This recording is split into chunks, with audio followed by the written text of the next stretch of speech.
মিশু শুনতে পাচ্ছেন?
অ্যাম্বুলেন্স এখানে এই মুহূর্তে অপেক্ষা করছে।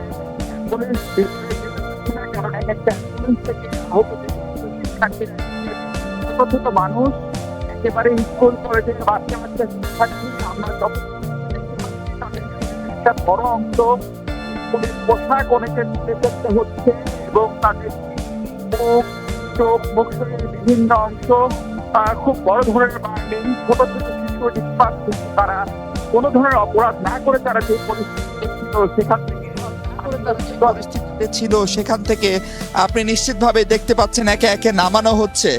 এই শিশুগুলোর জন্য ঢাকা মেডিকেল কলেজের বার্ন ইউনিট তাদের চিকিৎসার জন্য ধারণা করা হয় বাংলাদেশে এটি সবচেয়ে ভালো প্রতিষ্ঠান। ফলে সেখানে তাদের আনা হয়েছে এবং তাদের অনেকের সঙ্গে তাদের অভিভাবকরাও নেই, কারণ আপনি জানেন মাইলস্টোন যে স্কুল এবং কলেজটি তাদের শিক্ষার্থীর সংখ্যা অনেক এবং তাদের অনেকগুলো ক্যাম্পাস, এবং সেই ক্যাম্পাসের ভেতরে কারা কারা কোন জায়গায় ছিলেন বাবা মারা হয়তো ঠিক মতো এখনো জানতেও পারেননি, আসতেও পারেননি। ফলে শিক্ষার্থীদের এই হৃদয় বিদারক পরিস্থিতিতে ঢাকা মেডিকেলের এই বার্ন ইউনিটের চিকিৎসকরা, চিকিৎসা সেবার সাথে জড়িত যারা, তাদের দুর্দান্ত রকমের প্রচেষ্টা আমরা একটা লক্ষ্য করছি। এখানে ভলান্টিয়াররা এসছেন, মাইলস্টোন কলেজের শিক্ষক শিক্ষার্থী এসছেন, বিভিন্ন ধরনের অ্যাম্বুলেন্স সার্ভিস এত অল্প সময় তারা এখানে পৌঁছে গেছেন। পুলিশ রাস্তা আটকে দিয়ে যেভাবে হোক অ্যাম্বুলেন্সগুলোকে পার করার চেষ্টা করছেন। ফলে সবার একটাই প্রার্থনা, এই হৃদয় বিদারক এবং হঠাৎ করে যে ভয়ঙ্কর রকমের বিপদে পড়েছে এইসব কোমলমতি আমাদের শিশুরা, শিক্ষার্থীরা, এদের কারো বয়সে আসলে 16, 17, 18 বছরের বেশি হওয়ার কোনো সুযোগ নেই, কারণ বেশিরভাগ স্কুলের শিক্ষার্থী, কিছু মনে হলো আমার কাছে তারা হয়তোবা কলেজের শিক্ষার্থী হতে পারে, অর্থাৎ উচ্চ মাধ্যমিক প্রথম বর্ষ বা দ্বিতীয় বর্ষের শিক্ষার্থী তারা। ফলে সেখানে যে অ্যাম্বুলেন্স যোগে প্রচুর রোগী নেওয়া হচ্ছে আমরা দেখছিলাম।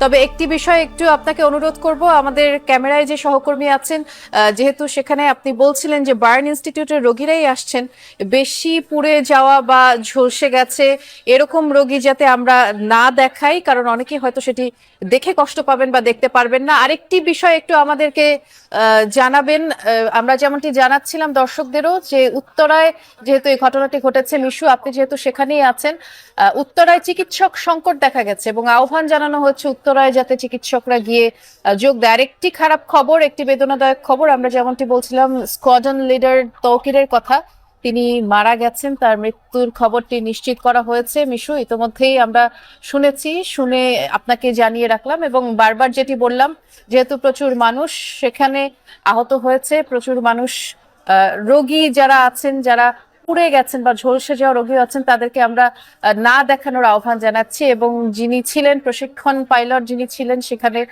তৌকির, তিনি মারা গেছেন, তার মৃত্যু নিশ্চিত করা হয়েছে। মিশু কাছে সেজন্য ক্ষমা চেয়ে রাখছে, এটা একেবারে অনিচ্ছাকৃত এবং আমাদের বোঝারও কোনো সুযোগ নাই যে কোন অ্যাম্বুলেন্স থেকে কে নামবে, তার শরীরের অবস্থা কি, তার পড়ার হার কত শতাংশ। কিন্তু আমরা যেটি প্রশংসা করার যোগ্য সেটি হচ্ছে এখানকার ইমার্জেন্সি বিভাগের ট্রলি থেকে শুরু করে ট্রলি ম্যান, আনসার যারা সহযোগিতায় রয়েছেন তারা সর্বোচ্চ চেষ্টাটা করছেন। ফলে এক ধরনের বড় ধরনের সংকটে বা বিপদে পড়লে বাংলাদেশের মানুষ, আমাদের চিকিৎসক, নার্স, ট্রলিম্যান, অ্যাম্বুলেন্স চালক, ভলান্টিয়ার, সব শ্রেণী পেশার মানুষ যেভাবে ঝাঁপিয়ে পড়ার আগের উদাহরণ, এবং এই বার্ন ইউনিট আগেও যেরকম বিভিন্ন এ ধরনের বিপদে তার সর্বোচ্চ সেবাটি দিয়েছি, সেটি দেওয়ার চেষ্টা করছে। আমি যখন আসি তখন 7টি অ্যাম্বুলেন্স এসেছিল, প্রত্যেকটি অ্যাম্বুলেন্সই পরিপূর্ণ, মানে একটা অ্যাম্বুলেন্সে কোনো অ্যাম্বুলেন্সে আসলে একজন রোগীকে বা একজন শিক্ষার্থীকে আনা হয়েছে তা না, সবগুলোতে একাধিক 3জন 4জন গাদাগাদি করে আনা হচ্ছে। আমি এখন পর্যন্ত যদি ভুল না গুনে থাকি তাহলে সেই 7টির পরে আরো 5টি অ্যাম্বুলেন্স এসে পৌঁছালো। এবং আমরা একটু যদি এই অ্যাম্বুলেন্সে আমি দেখলাম একটু গুরুতর পড়ে যাওয়া রোগী, ফলে আমরা যদি পারতে একটু লং শট দেখাই, অ্যাম্বুলেন্সের ছবি দেখাই এবং দূর থেকে ছবি দেখানোর চেষ্টা করি।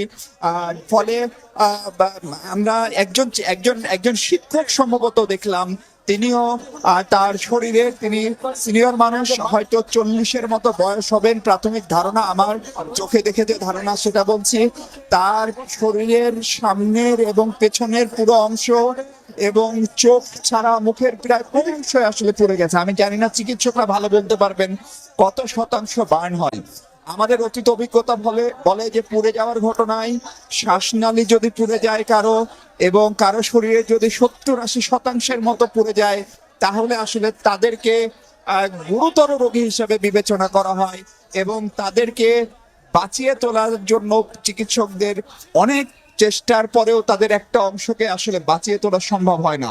ফলে আমরা এখানকার চিকিৎসকরা যেহেতু এখনো জরুরি চিকিৎসার জন্য এবং মূলত রোগী রিসিভ করতেই ব্যস্ত, ফলে এখন পর্যন্ত কতজন মোট রোগী আসলো, তাদের কার শরীরে বার্ন কতটুকু, সেটি বলার মতো আনুষ্ঠানিক কোনো সুযোগ বা তথ্য আমার কাছে এখন পর্যন্ত নাই।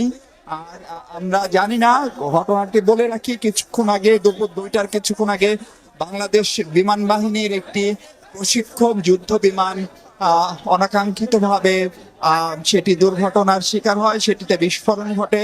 সেটির যে পাইলট ছিলেন তার অবস্থা কি, সেটি আমার অন্য সহকর্মীরা খোঁজ খবর রাখছেন। আমি আরেকটি কাজে থাকায় জরুরি ভিত্তিতে ঢাকা মেডিকেল কলেজে এসে যেটি দেখলাম সেই পরিস্থিতি আপনাদেরকে জানানোর চেষ্টা করছি।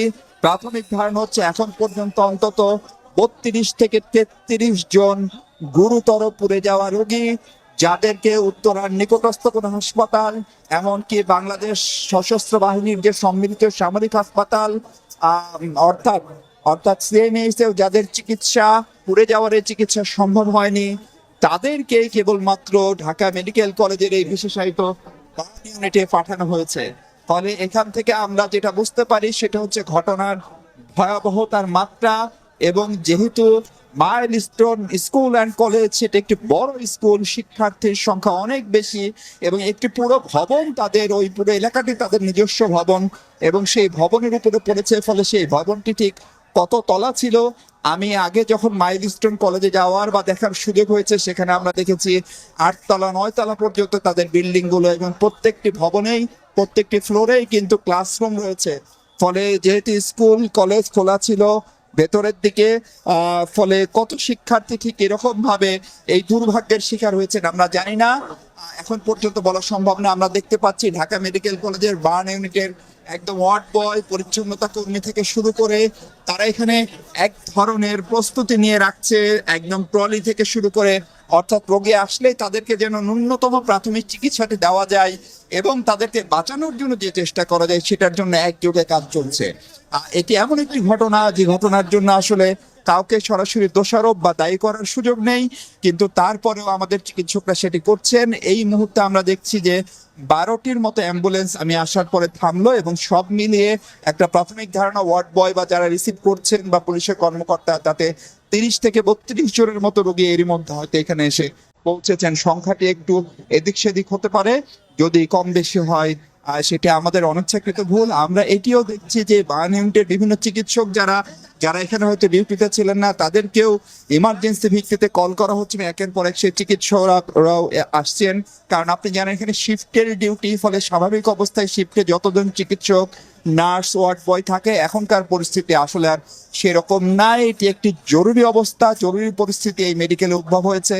ফলে বার্ন ইউনিটের পরিচালক এবং কর্তৃপক্ষের পক্ষ থেকে হুইল চেয়ার থেকে শুরু করে সব ধরনের অ্যারেঞ্জমেন্ট করে রাখা হয়েছে এবং কর্তব্যরত বাইরে, শিফটের বাইরে যে সমস্ত চিকিৎসক ছিল তাদেরকে তারা জরুরি ভিত্তিতে তলব করেছেন, তারা আসতে শুরু করেছে।